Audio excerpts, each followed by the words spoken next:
Começa agora o Rede TV News, com Boris Casoy e Amanda Klein. Boa noite. Olá, boa noite. Defesa do ex-presidente Lula pede ao STF para prorrogar prazo de substituição de candidato. Data limite é amanhã e você vai ver também.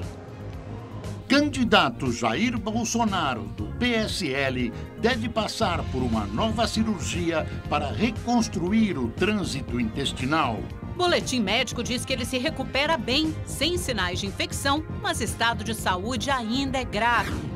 Os filhos do candidato fazem reunião com a Polícia Federal para discutir segurança da família e o andamento das investigações.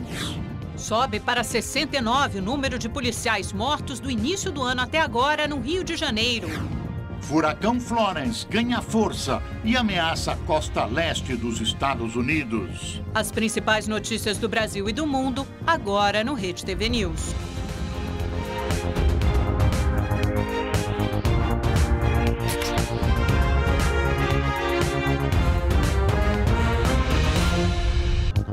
O Partido dos Trabalhadores tem até amanhã para indicar quem vai substituir o ex-presidente Lula como candidato à presidência da República. Mas a defesa do petista tenta adiar esse prazo. A data limite de 11 de setembro para a substituição de Lula foi determinada pelo Tribunal Superior Eleitoral no dia em que a Corte rejeitou o registro do petista por entender que ele não se enquadra na lei da ficha limpa. Mas os advogados recorreram ao Supremo Tribunal Federal. Eles querem a suspensão do prazo. A defesa argumenta que o prazo muito curto pode gerar um dano irreparável a Lula e ao processo eleitoral. Por isso, pede que esse período para a substituição e a inelegibilidade sejam suspensos até que o plenário do STF decida a questão. Caso não haja tempo suficiente para uma decisão do colegiado até esta terça-feira, os advogados querem que o ministro Celso de Mello, relator do caso, dê uma liminar suspendendo o prazo para a substituição de Lula. Uma decisão desse tipo manteria Lula inelegível, mas o PT ganharia tempo para a substituição até a data legal máxima, que é dia 17 de setembro. Um pedido de suspensão de prazo já tinha sido feito ao Tribunal Superior Eleitoral e foi negado neste domingo pela presidente da Corte, ministra Rosa Weber. Segundo ela, como o prazo só vence no dia 11, haveria tempo hábil para o julgamento e não teria risco de prejuízo ao candidato. No mesmo documento, Rosa Weber determinou que seja encaminhado para o STF o recurso feito contra a decisão do TSE de barrar a candidatura de Lula. Ela entendeu que é necessário um parecer do Supremo sobre a efetividade das recomendações do Comitê de Direitos Humanos da ONU. O recurso está nas mãos do ministro Celso de Mello, que é o relator do caso no Supremo. Agora ele terá que analisar o mérito da questão, dar um parecer favorável ou contrário à candidatura de Lula e liberar o caso para julgamento em plenário. Nesta segunda-feira, a defesa de Lula ganhou mais um reforço da Comissão de Direitos Humanos da ONU. O grupo, que é formado por peritos independentes, divulgou um parecer ressaltando que o Brasil tem que obedecer à orientação de garantir os direitos políticos do ex-presidente e a participação do petista na eleição. É uma decisão obrigatória, vinculante, que o Brasil deve cumprir, sob pena de ser reconhecido internacionalmente uma situação de descumprimento às obrigações internacionais. Imagine, não tem valor nenhum. Olha, há uma visão generalizada de que o episódio que atingiu Bolsonaro fez o tal martírio de Lula ficar para o segundo plano no noticiário. Mesmo assim, o PT quer fazer marola, Lula quer fazer marola para reforçar o apoio do ex-presidente ao seu novo poste, Fernando Haddad, que não é unanimidade dentro do PT. E há quem ache que Lula ainda supõe que pode ressuscitar a sua candidatura. O candidato à presidência da República pelo PSL, Jair Bolsonaro, continua internado no Hospital Albert Einstein, em São Paulo. A repórter Beatriz Ferretti está por lá e tem mais informações. Boa noite, Beatriz. Vejo que a movimentação da imprensa continua muito grande aí na frente. Quais são as novidades sobre o estado de saúde de Bolsonaro?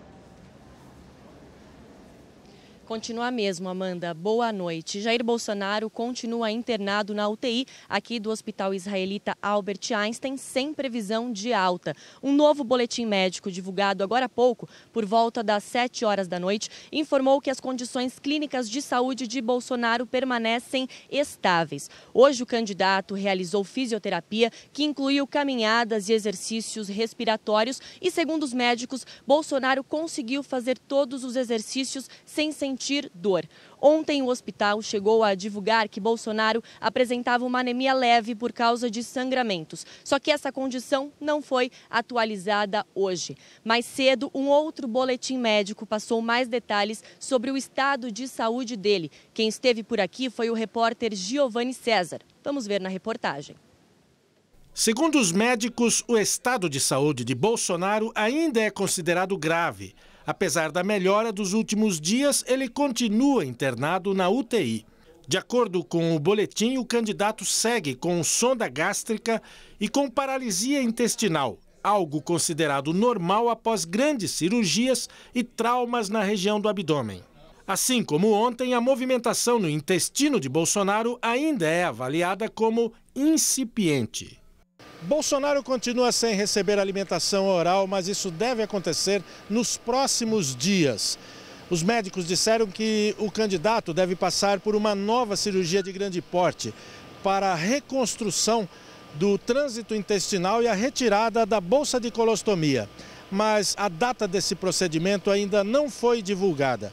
Bolsonaro continua sem sinais de infecção e passa por sessões de fisioterapia respiratória e motora. O deputado está internado há 4 dias. No fim de semana, ele apareceu sentado pela primeira vez desde o ataque em Juiz de Fora. Na foto publicada por um dos filhos, Bolsonaro aparece fazendo gesto que imita armas. Na tarde de hoje, Bolsonaro voltou a agradecer aos apoiadores pelo que chamou de atos de solidariedade em vários estados do país. As próximas pesquisas vão refletir politicamente essa agressão sofrida por Bolsonaro. Por enquanto, como não há experiência semelhante anterior, é difícil saber qual o impacto eleitoral desse fato. Os demais candidatos se dizem preocupados com a alta exposição de Bolsonaro nos noticiários de TV. Vamos conversar sobre esse assunto, então, com o nosso comentarista de política, Reinaldo Azevedo. Oi, Reinaldo, boa noite. Por que você diz que duas candidaturas vivem loucuras opostas e combinadas? Boa noite, Amanda. Boa noite, Boris. Bom, refiro-me, obviamente, às duas campanhas que lideram, né?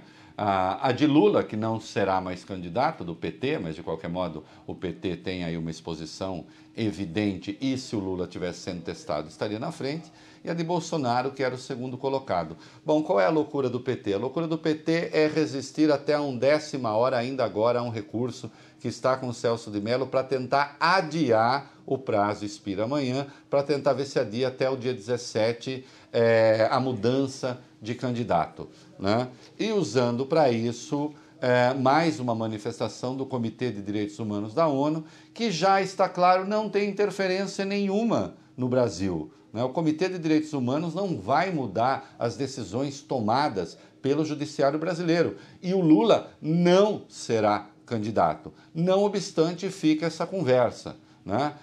O que é péssimo, porque lança uma sombra de suspeição sobre todo o processo político. Em que pese eu achar o que acho sobre condenação e sobre prisão, e todo mundo sabe o que eu acho, o fato é, temos aí uma situação que é irreversível. O Lula não será candidato. O PT, no entanto, investe até a última hora. Ah, mas isso é uma estratégia. Bom, é bom lembrar que está faltando menos de um mês para a eleição. Não há tanto tempo assim para ver a transferência de votos. Como há um certo discurso no PT na sublinha de que uma eleição sem o Lula é uma eleição ilegítima, você pode estar colocando em dúvida todo o processo eleitoral. No caso de Bolsonaro, há uma óbvia exploração da situação dele. Eu lamento que isso esteja acontecendo, como lamentei quando a Dilma teve câncer. Não é esse o caminho. Não se usa doença ou um episódio como esse para tentar cabalar votos. Segundo o Ibope, que foi divulgado hoje com uma pesquisa em São Paulo, o candidato se moveu dentro da margem de erro apenas 1 ponto. Parece que não houve essa coisa, não é? Vamos ver, o Datafolha será divulgado às 21 horas.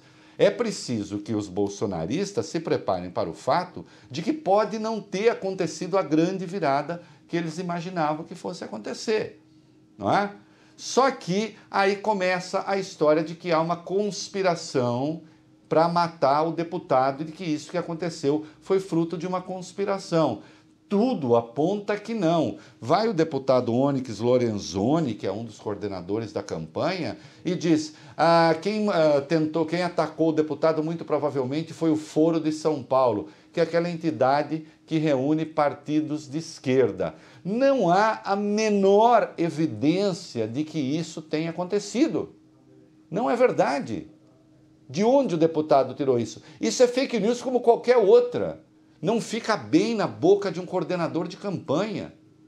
Então, o que é loucura aí, são loucuras distintas e combinadas, porque são dois extremos da opinião, e essa gente está esquecendo que se ganha um lado ou ganha outro lado, eles terão de governar o país inteiro. É evidente que este não é o melhor caminho, não é?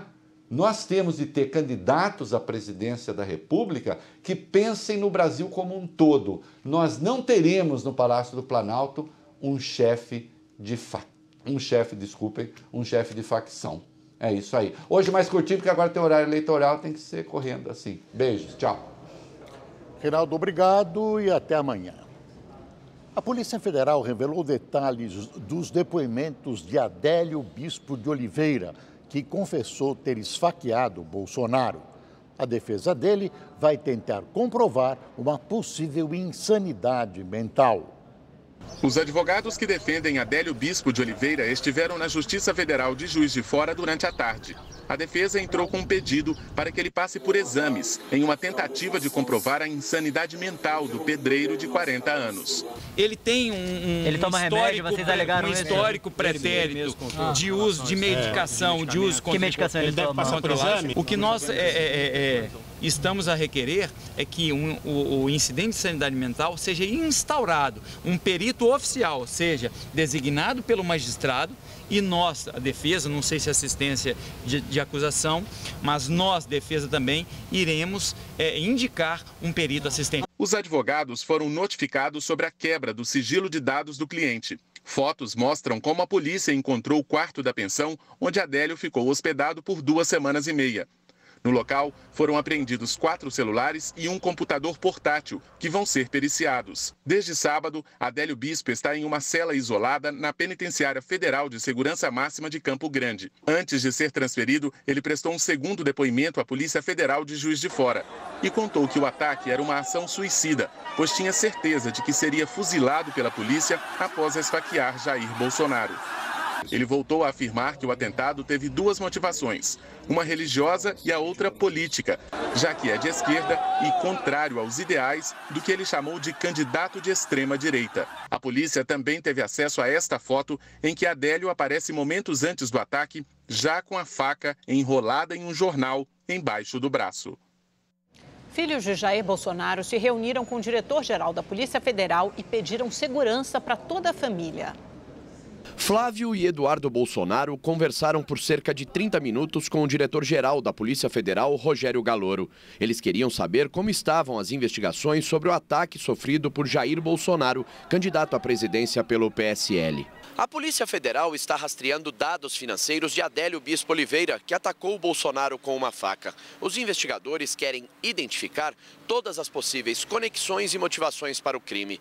A PF também continua ouvindo depoimentos e analisa informações existentes em imagens, mídias, computadores, telefones e documentos apreendidos. E descartou que uma mulher chamada Ariane Campos, indicada como suspeita por terceiros em redes sociais, esteja envolvida no ataque. Os filhos de Bolsonaro também pediram ao diretor-geral da Polícia Federal segurança para toda a família. O deputado federal Eduardo Bolsonaro é candidato à reeleição e Flávio vai disputar uma vaga ao Senado. Na saída da reunião, eles disseram que vão manter o estilo de fazer campanha na rua. O político normalmente ele tem que ter esse contato com o povo, então, na verdade, todas as polícias elas trabalham com uma redução de risco. A gente está sendo vítima de uma violência que a gente sempre combateu. Ponto final.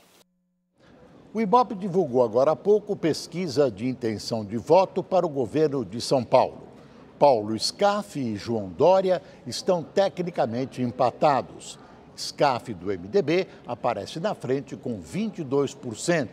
Dória, do PSDB, vem a seguir com 21%. Márcio França, do PSB, tem 8%. Depois aparece Luiz Marinho, do PT, com 5%. Major Costa e Silva, da Democracia Cristã, tem 2%. Com 1% dos votos válidos, vem a professora Lisete, do PSOL, Marcelo Cândido, do PDT, professor Cláudio Fernando, do PMN, Rodrigo Tavares, do PRTB, Toninho Ferreira, do PSTU e Rogério Schecker, do Partido Novo. Edson Dória, do PCO, tem 0%. Brancos e nulos somam 24%. 13% dos entrevistados não sabem ou não responderam. A margem de erro é de 3 pontos percentuais para mais ou para menos. O IBOP divulgou ainda a primeira pesquisa de intenção de votos para governador do Rio de Janeiro, depois do início do horário eleitoral na TV e no rádio. O ex-prefeito do Rio, Eduardo Paes, do DEM, larga na frente com 23% das intenções de voto, seguido de perto pelo senador Romário, do Podemos, com 20%. Antony Garotinho, ex-governador do PRP, foi o terceiro mais citado, com 12% das intenções de voto. Em quarto lugar, aparece Tarcísio Mota, do PSOL, com 5%. Em seguida, Índio da Costa, do PSD, com 4%. Pedro Fernandes, do PDT, e Marcelo Trindade, do Novo, tem 2% das intenções de voto. Márcia Tiburi, do PT, André Monteiro, do PRTB, Deise Oliveira, do PSTU e Wilson Witzel, do PSC, tem 1% cada. Luiz Eugênio Dourado, do PCO, não atingiu 1%. O número de brancos e nulos é de 20%. 9% não sabem ou não responderam. Nas simulações de segundo turno, Eduardo Paes venceria Antony Garotinho por 41% a 20%. O ex-prefeito também venceria Romário por 37% a 31% e Romário venceria Garotinho por 40% a 21%. O IBOP também mediu o índice de rejeição dos candidatos. Garotinho aparece em primeiro com 50%, Eduardo Paes tem 27% e Romário 22%. Depois vem Índio da Costa e Tarcísio Mota com percentuais menores.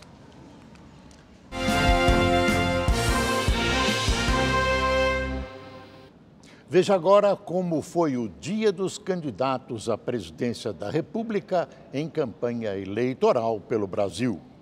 Marina Silva, da Rede, cumpriu a agenda de campanha em Salvador.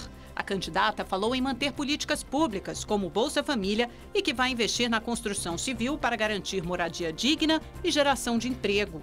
Eu quero mostrar para o Brasil que a gente pode fazer sem roubar, com competência e com respeito à população.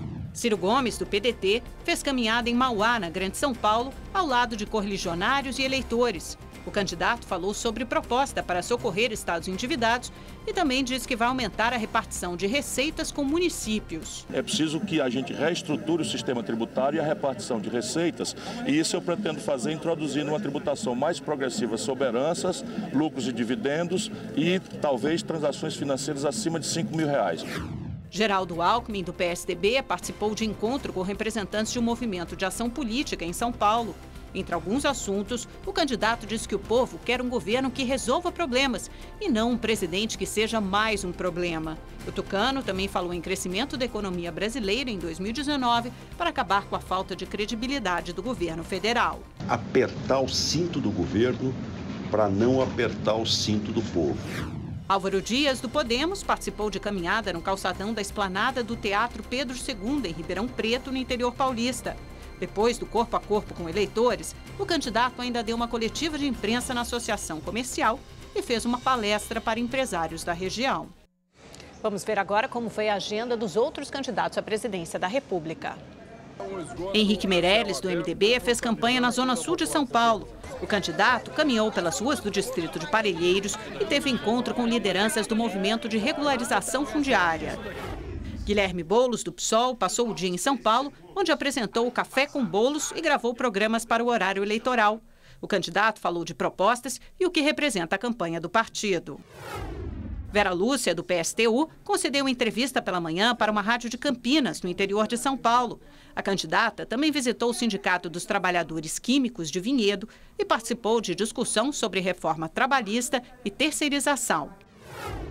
João Goulart Filho, do PPL, se reuniu com candidatos a deputado e esteve na Confederação dos Trabalhadores da Indústria em Brasília. O candidato entregou um livro de sua autoria com memórias do período de exílio vivido pelo autor e fatos históricos desde a infância. João Amoedo, do Novo, fez campanha em Belém do Pará. José Maria Emael, do Partido Democracia Cristã, se reuniu com a equipe de campanha em São Paulo e Cabo Daciolo, do Patriotas, não teve agenda pública hoje. O quadro da eleição continua absolutamente indefinido. Por enquanto, as pesquisas apontam que haverá 2 turnos, Bolsonaro ganha no primeiro, perde no segundo para Ciro, Alckmin e Marina e empata com Fernando Haddad. O acadêmico jurista, sociólogo e escritor Hélio Jaguaribe morreu no domingo à noite, vítima de falência múltipla dos órgãos aos 95 anos. Membro da Academia Brasileira de Letras, seu corpo será velado a partir das 10 horas da manhã de quarta-feira.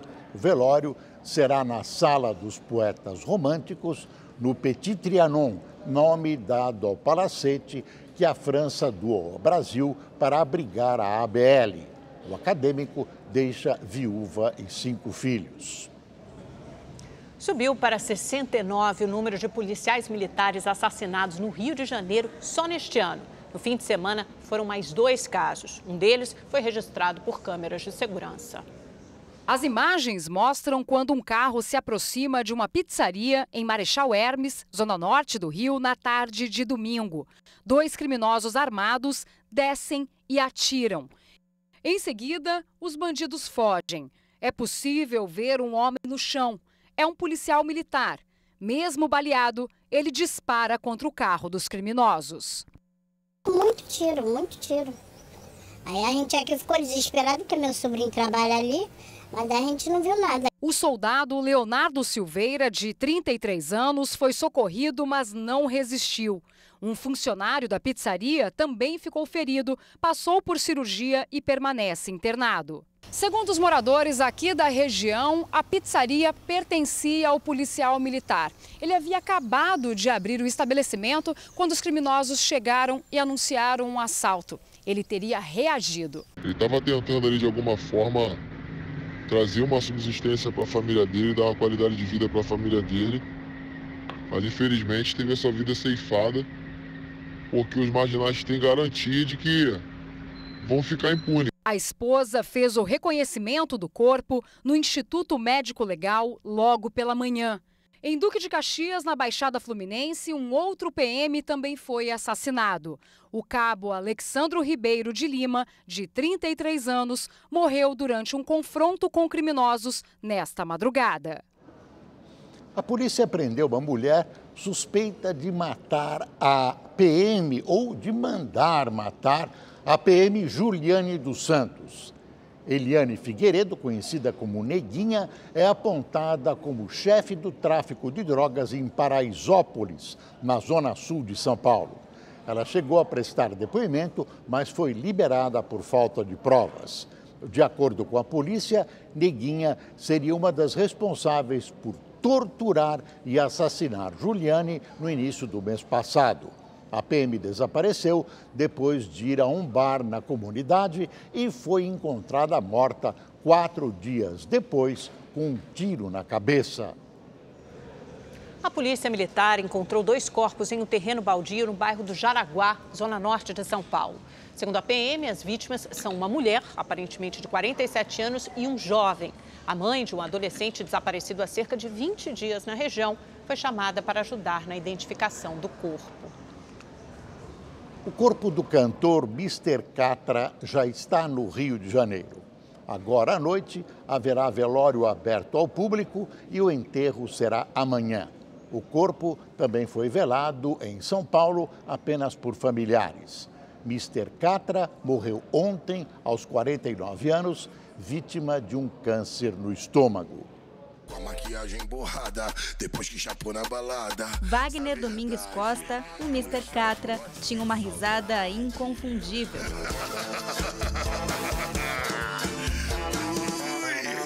Na música, começou com uma banda de rock, na década de 80, mas foi no funk que Catra fez carreira, a partir dos anos 90.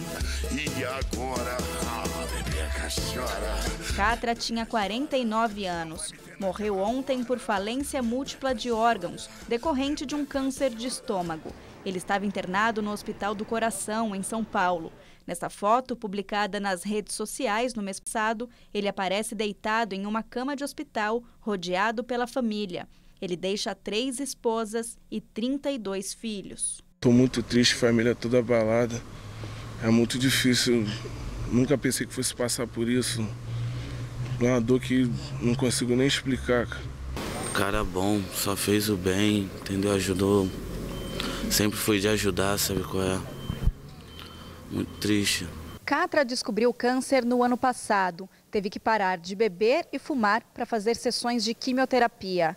Ele demorou para falar em público sobre a doença, mas em abril desse ano, aqui na Rede TV, no palco do Super Pop, ele contou detalhes do tratamento e disse que acreditava que ia alcançar a cura. Plantação é conforme a colheita, é conforme a plantação. Será? Tem um monte de gente que bebe, fuma, toma droga, não tem nada. Não, tem. Uma hora vai vir a conta. Luciana, não tem jeito. A luta vai ser árdua, mas pô, com as armas que eu tenho, só perde quem quer, né, mano?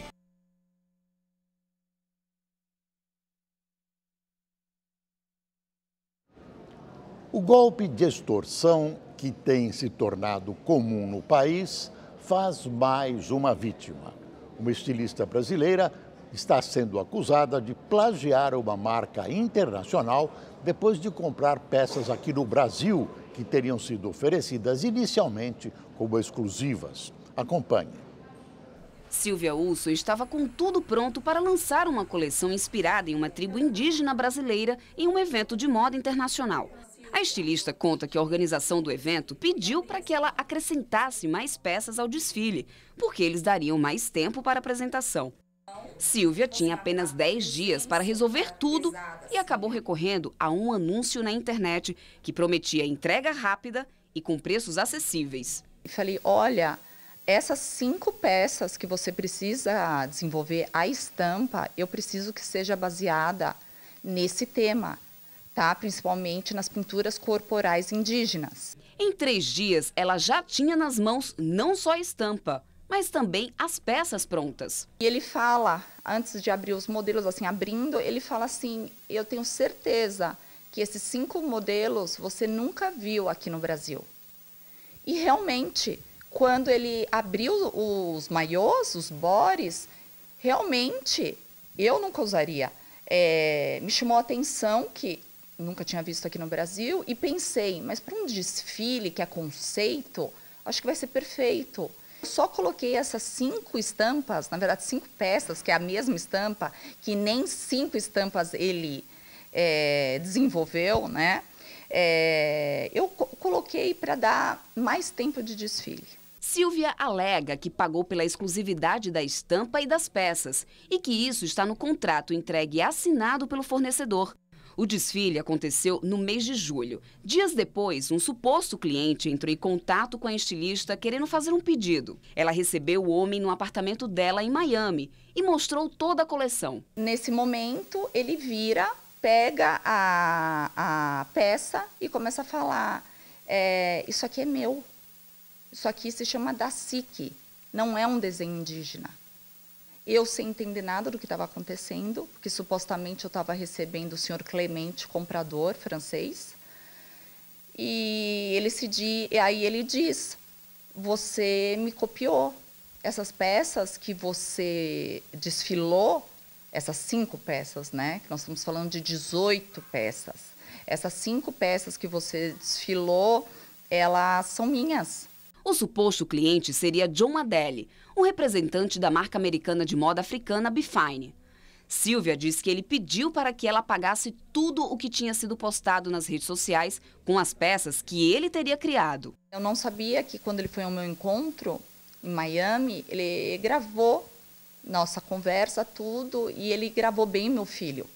Então, ele me manda pedaços da gravação falando, olha, eu te filmei, olha aqui quem eu filmei, e passa meu filho. Esse investigador explica que esse é um tipo de golpe comum. Esse é um golpe aplicado por diversos grupos criminosos.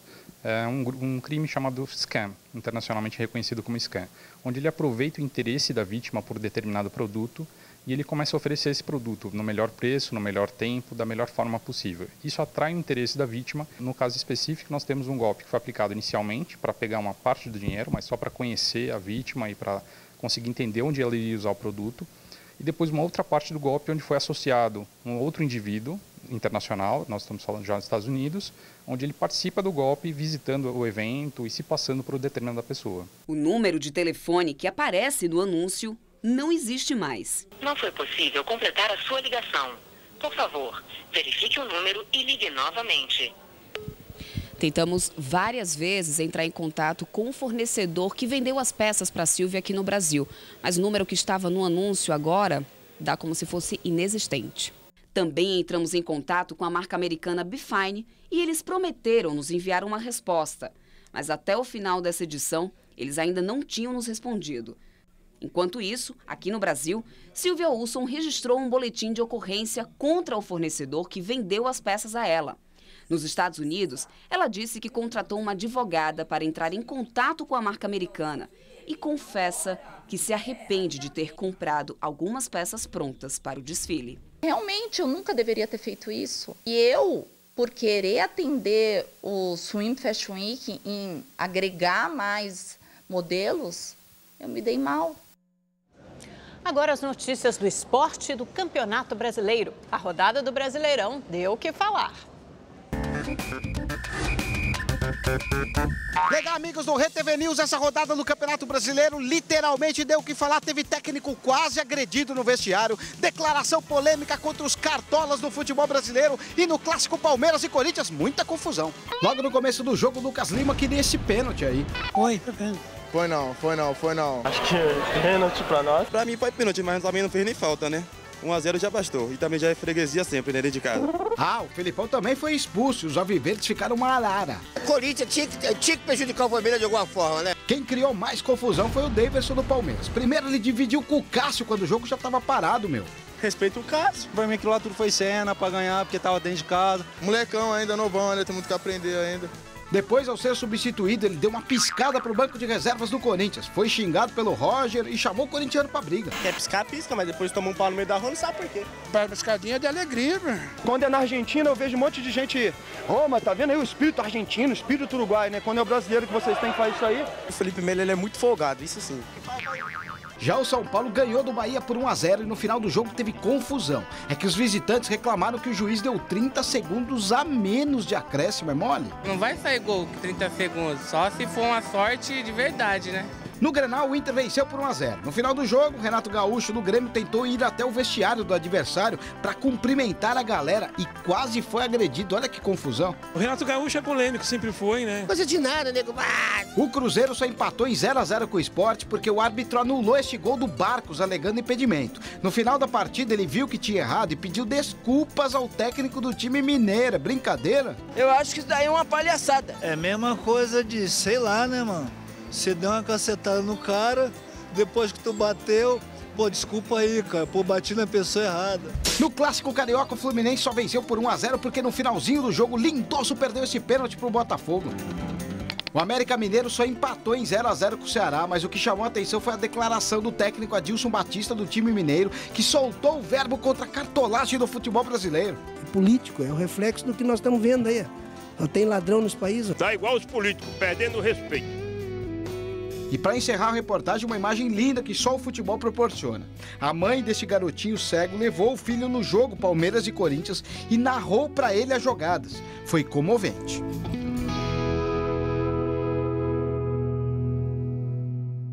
E E no Campeonato Mundial de Surf, os brasileiros seguem como favoritos absolutos ao título. Gabriel Medina conquistou uma etapa inédita no circuito. Pela primeira vez na história do surf mundial, uma etapa foi disputada em uma piscina de ondas artificiais. O projeto, idealizado pelo multicampeão Kelly Slater, contou com uma final brasileira em Lemoore, na Califórnia. Felipe Toledo e Gabriel Medina mediram forças e quem levou a melhor foi Medina.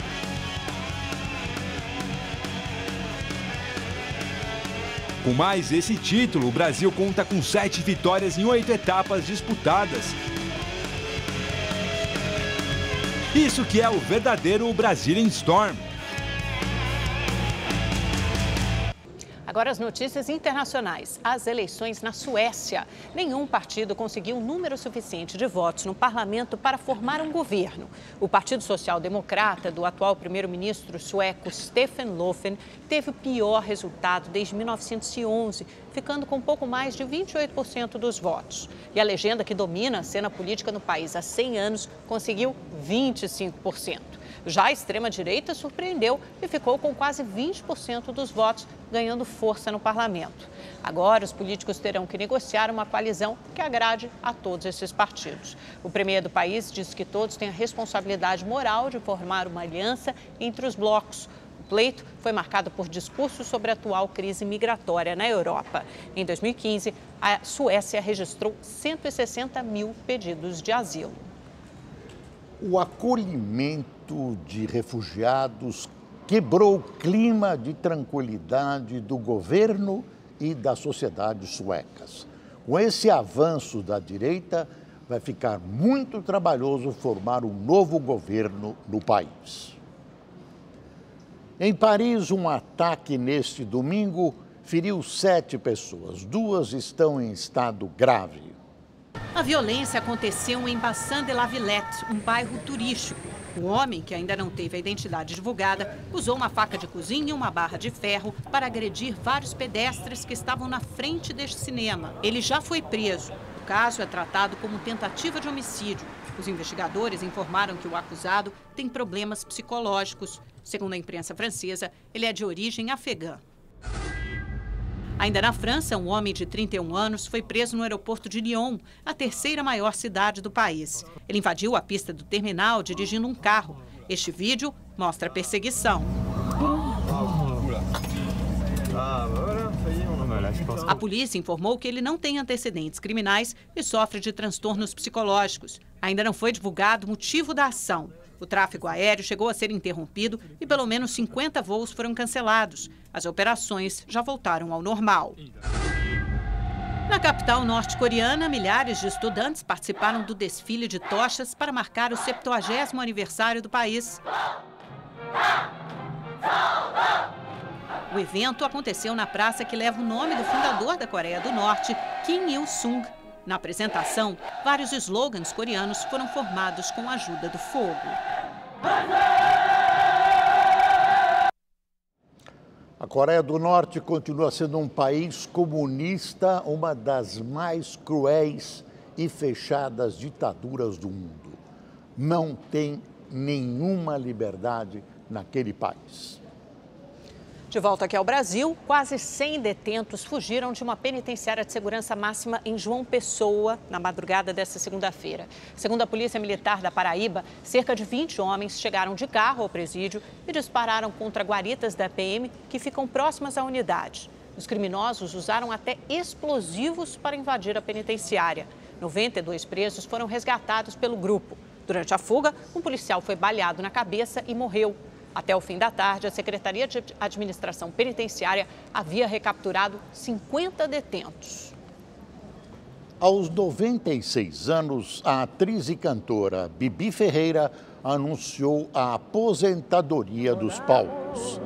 Segundo a assessoria de Bibi, a decisão foi tomada para que a artista tenha uma vida mais tranquila. Bibi esteve internada 3 vezes deste ano. No comunicado, ela contou que nunca pensou em parar, mas, segundo ela, entender a vida é ser inteligente. Completou dizendo ter muito orgulho da vida artística e agradeceu a todos que a acompanharam ao longo dos 77 anos de carreira. Apesar do anúncio, Bibi deve lançar em novembro a gravação de Bibi Canta Frank Sinatra. E chegou a hora de saber como fica o tempo em todo o país amanhã com a Gabriela de França. Olá, boa noite a todos. Olha, tem mudança no tempo em várias cidades litorâneas. Em Florianópolis, a terça-feira promete ser chuvosa. E olha só, com o tempo bastante fechado, nublado, a temperatura não passa dos 20 graus. Vai ser assim também em todo o estado aí do Rio de Janeiro. Na capital fluminense, tempo bastante carregado, com chuva. E por causa do mau tempo, a temperatura não sobe tanto como nos últimos dias, máxima de 26 graus. Lá em Salvador, a chance de chuva aumenta amanhã, as nuvens também aumentam e a máxima prevista é de 28 graus. E esse aumento aí de umidade e também de nuvens ocorre em toda a faixa leste do Brasil, desde o Rio Grande do Sul até ali o litoral do Nordeste, na região do Pernambuco e também do Rio Grande do Norte. As pancadas de chuva fortes e com raios continuam no extremo norte do Brasil, do Amazonas até o Maranhão. Enquanto isso, no restante do país, o tempo permanece ensolarado, firme e seco. A situação é de alerta para baixa umidade do ar, especialmente nessa área que pega o centro-oeste, Tocantins, interior de Minas e também de São Paulo.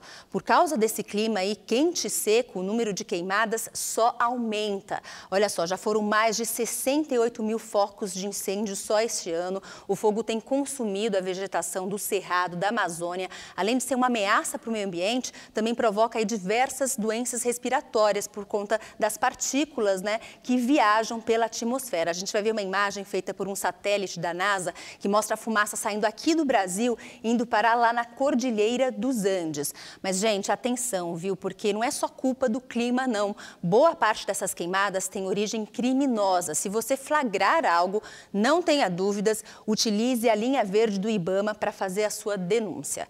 Bom, vamos dar uma olhadinha então nas temperaturas para amanhã, porque continua com friozinho lá nos estados do sul, mínima de 13 graus em Curitiba. Na capital paulista, o dia também começa frio, com 13 graus. Em Belo Horizonte, 15 graus, mas esquenta rapidinho. Amanhã chega perto dos 30 graus. A máxima lá em BH é de 29. Agora, quente mesmo vai estar aqui, olha, em Cuiabá, máxima de 39 e também no Acre, Rio Branco. Para saber outras temperaturas, é só dar um pulo lá no nosso site. Eu fico por aqui, te espero amanhã, hein? Até lá. Tchau, tchau. E o furacão Florence ganhou força a caminho da costa leste dos Estados Unidos. O fenômeno chegou à categoria 4 e já trouxe ventos de 210 km por hora. Na Flórida, um homem morreu afogado. A previsão dos meteorologistas do Centro Nacional de Furacões é que o Florence ganhe ainda mais força nas próximas horas. Ele pode tocar o norte da Carolina do Sul entre amanhã e a sexta-feira. O governo ordenou uma evacuação obrigatória a partir do meio-dia desta terça-feira.